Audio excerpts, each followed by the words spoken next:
ಇನ್ನು ಮುಂದೆ ನಿಮ್ಮ ನೆಚ್ಚಿನ ಧಾರಾವಾಹಿಗಳ ಫುಲ್ ಎಪಿಸೋಡ್ಗಳು ಸನ್ ನೆಕ್ಸ್ಟ್ ಆಪ್ನಲ್ಲಿ ಮಾತ್ರ. ಆದ್ರೆ ಈ ಪೂಜಾ ಯಾರು? ನೋಡಿದ್ರೆ ಉರ್ದು ಬೀಳೋ ಅಶ್ವಿನ್ ಹೆಂಡತಿ. ಅವಳಿಗೆ ಹೋಗಿ ಹೋಗಿ ನಾಗರ ತಾಳಿ ಕೊಟ್ಟಿದಾನಲ್ಲ, ಇವನ್ಗೇನ್ ಹೇಳ್ಬೇಕು ಹೇಳು? ನನಗೆ ತಡ್ಕೊಳಕ್ ಆಗ್ತಾ ಇಲ್ಲ ಚಿಕ್ಕಿ. ಏನೇನೋ ಮಾಡಿ ಗೆಲ್ಬೇಕು ಅಂತ ಅನ್ಕೊಂಡೆ, ಆದ್ರೆ ನನ್ ಗೆಲುವಿಗೆ ನನ್ ಗಂಡನೇ ಕಲ್ಲು ಹಾಕ್ತಾನೆ ಅಂತ ನಾನು ಅನ್ಕೊಂಡಿರ್ಲಿಲ್ಲ. ಅಲ್ವೇ, ನನ್ಗೆಲ್ಲಕ್ಕಿಂತ ಆಶ್ಚರ್ಯ ಆಗ್ತಾ ಇರೋದು, ಅಶ್ವಿನ್ ಕಂಡ್ರೆ ಶತ್ರು ತರ ಆಡ್ತಿದ್ದ. ಅವನ್ ಇಂಟಿಗೆ ಹೋಗಿ ಹೋಗಿ ನಾಗರ ತಾಳಿ ಕೊಟ್ನಲ್ಲ, ಅಂದ್ರೆ ಈ ಮನೆಯವ್ರ ಮೇಲೆ ಇದ್ದಿದ್ದ ದ್ವೇಷ ಎಲ್ಲ ಮಾಯ ಆಗೋಯ್ತಾ? ಯಾರನ್ನು ಬಿಡಲ್ಲ ಅಂತ ಹೇಳ್ತಿದ್ದವನು ಈ ಲೆವೆಲ್ ಚೇಂಜ್ ಆಗಿದ್ದಾನೆ ಅಂತಂದ್ರೆ ಏನಿದೇಳು? ಎಲ್ಲ ಹಾಳದ್ ಸೇವಂತಿಯಿಂದ ಚಿಕ್ಕಿ. ಮೊದ್ಲು ಸೇಡಿಗೆ ಒಂದ್ ದ್ವೇಷ ಅಂತಿದ್ ನನ್ ಗಂಡನ್ಗೆ ನ್ಯಾಯ ನೀತಿ ಉಪದೇಶ ಮಾಡಿ ಅವನನ್ನ ಹಾಳು ಮಾಡ್ಬಿಟ್ಲು. ಅವಳಿಂದ ನನ್ನ ಜೀವನನೇ ಸರ್ವನಾಶ ಆಗೋಯ್ತು. ಹೆಸರಿಗೆ ಮಾತ್ರ ಕರ್ಣ ಅಂತ ಇಟ್ಕೊಂಡಿದ್ದಾನೆ ಅಂತ ಅನ್ಕೊಂಡಿದ್ದೆ, ಆದ್ರೆ ಇವನು ಎಲ್ಲ ದಾನ ಮಾಡ್ತಾ ಇದ್ದಾನೆ. ಅವತ್ತು ಮನೆ ಸೀರೆ ಕೊಟ್ಟ, ಈಗ ನಾಗತಾಳಿನೇ ಕೊಟ್ಬಿಟ್ಟ.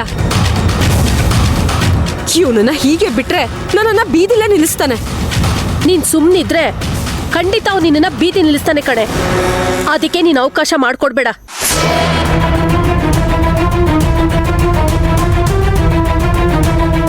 ಎಲ್ಲಿಗೆ ಹೋಗ್ತಿದ್ಯೆ? JP ಸರ್ನ ಮೀಟ್ ಮಾಡಿ ಬರ್ತೀನಿ. ಇವಳ್ದು ಬರೀ ಉರ್ಕೊಳ್ಳೋದೇ ಆಯ್ತು. ಇವಳೂರಿಗೆ ಇವಳು ಗಂಡ ಸಮಾಧಾನ ಮಾಡೋದನ್ನ ಬಿಟ್ಟು ತುಪ್ಪ ಸೋರ್ತಾನೆ.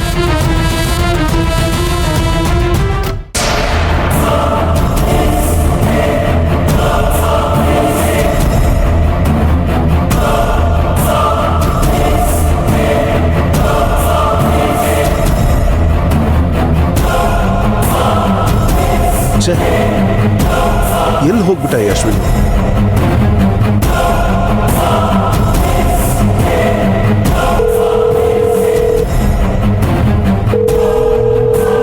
ಪಿಕ್ ಮಾಡೋ.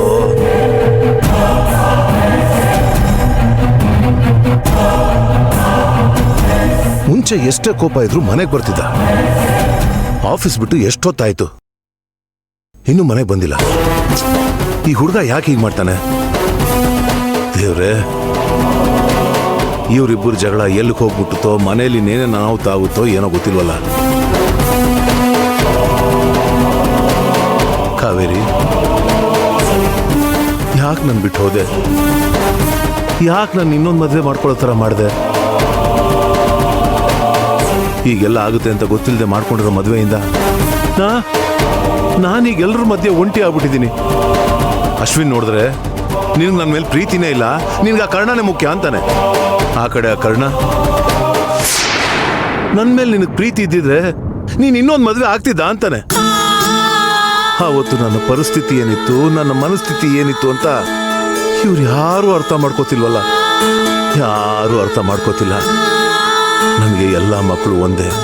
ಯಾಕೆಂದ್ರೆ ಎಲ್ರನ್ನೂ ನಾನು ಅಷ್ಟೇ ಪ್ರೀತಿಸ್ತೀನಿ, ಆದ್ರೆ ಇವ್ರು ಯಾರು ನನ್ನ ಅರ್ಥ ಮಾಡ್ಕೋತಿಲ್ಲ.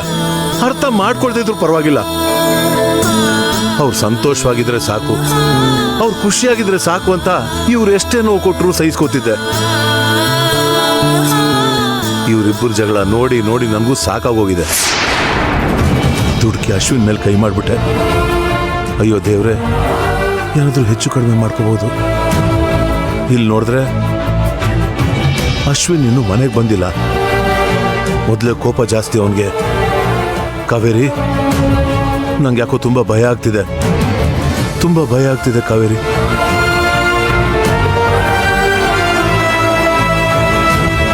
ಏನ್ ಮಾಡೋದೀಗ?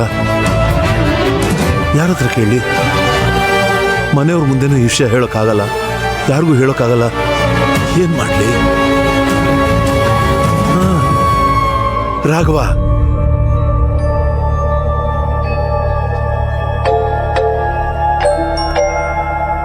ಬಾಬಾ ಫೋನ್ ಮಾಡ್ತಿದ್ರಲ್ಲ, ಹೇಳಿ ಬಾಬಾ. ರಾಘವ್, ಅಶ್ವಿನ್ ಮನೆಗೆ ಬಂದೇನಪ್ಪ? ಇಲ್ಲ, ಇನ್ನೂ ಬಂದಿಲ್ಲ. ಬಂದಿಲ್ವಾ? ಆಯ್ತು, ಅವ್ನು ಬಂದ ಕೂಡಲೇ ಅವನ ಕೈಯಿಂದ ಒಂದು ಫೋನ್ ಮಾಡಿಸ್ತೀಯಾ ಅಥವಾ ನೀನೇ ಮಾಡ್ತೀಯಾ? ಯಾಕೆ ಬಾಬಾ, ಏನಾದರೂ ತೊಂದರೆನಾ? ಅಯ್ಯೋ ಛೆ ಛೆ ಛೆ ಏನು ಇಲ್ಲಪ್ಪ, ಅದು ಒಂದು ಆಫೀಸ್ ಫೈಲು ಅವನ ಕೈಲಿ ಸೇರ್ಕೊಂಡಿತ್ತು, ಅದಕ್ಕೆ ಕಾಲ್ ಮಾಡಿದೆ. ಅವನು ಕಾಲ್ ಮಾಡ್ತಿದ್ದೀನಿ, ಅವ್ನು ಪಿಕ್ಕೇ ಮಾಡ್ತಿಲ್ಲ, ಅದಕ್ಕೆ ಫೋನ್ ಮಾಡಿದೆ. ಸರಿ ಬಾವ.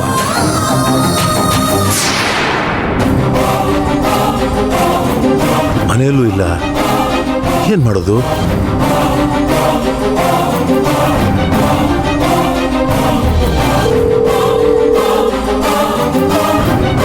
ಅಲ್ಲ ಭಾವ, ಮೊನ್ನೆನೂ ಟೆನ್ಷನಲ್ಲಿದ್ದರು, ಈಗ ಅವ್ರ ಮಾತಿನಲ್ಲೂ ಟೆನ್ಷನ್ ಇದೆ. ಏನಾದರೂ ಸಮಸ್ಯೆ ಇರ್ಬೋದಾ? ಅಶ್ವಿನ್, ಫೋನ್ ಎತ್ತೋ, ಎಲ್ಲಿದ್ಯೋ? ಯಾಕೆ ನನ್ಗೆ ಇಷ್ಟು ಹಿಂಸೆ ಕೊಡ್ತಾ ಇದೆಯಾ? ಇವನು ಹೋದ್ಮೇಲೆ ಏನಾದರೂ ಮಾಡ್ಕೊಂಡ್ಬಿಟ್ನ ಏನು? ಅಯ್ಯೋ ದೇವ್ರೆ.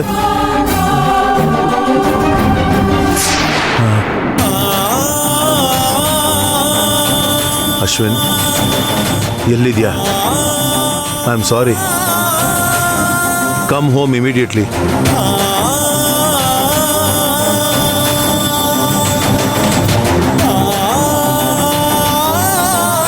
ಕೋಪದ ಕೈ ಬುದ್ಧಿ ಕೊಟ್ಟು ಛೇ, ಏನೇನು ಅನಾಹುತ ಮಾಡ್ಕೊಂಡ್ಬಿಟ್ಟೆ. ಛೇ.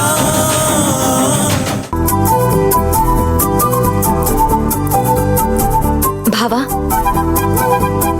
ತುಂಬಾ ಥ್ಯಾಂಕ್ಸ್. ಥ್ಯಾಂಕ್ಸಾ? ಯಾಕತ್ಕೆ?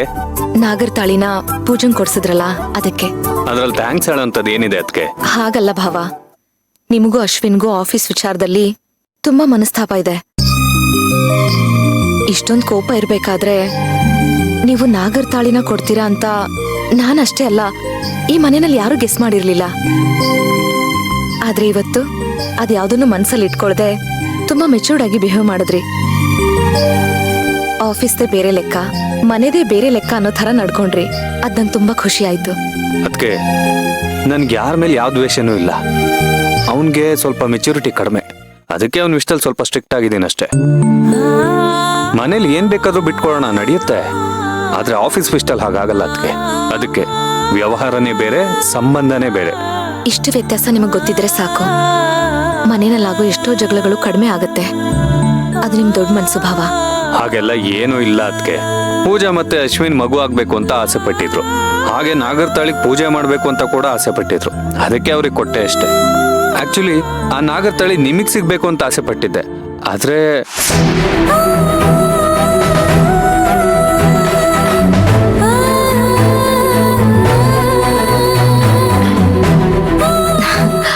ಅದ್ ನನಗೆ ಗೊತ್ತು ಭಾವ. ನನಗೆ 2 ವರ್ಷ ಮಕ್ಳು ಮಾಡ್ಕೋಬಾರ್ದು ಅಂತ ಡಾಕ್ಟರ್ ತುಂಬಾ ಸ್ಟ್ರಿಕ್ಟ್ ಆಗಿ ಹೇಳಿದಾರಂತೆ.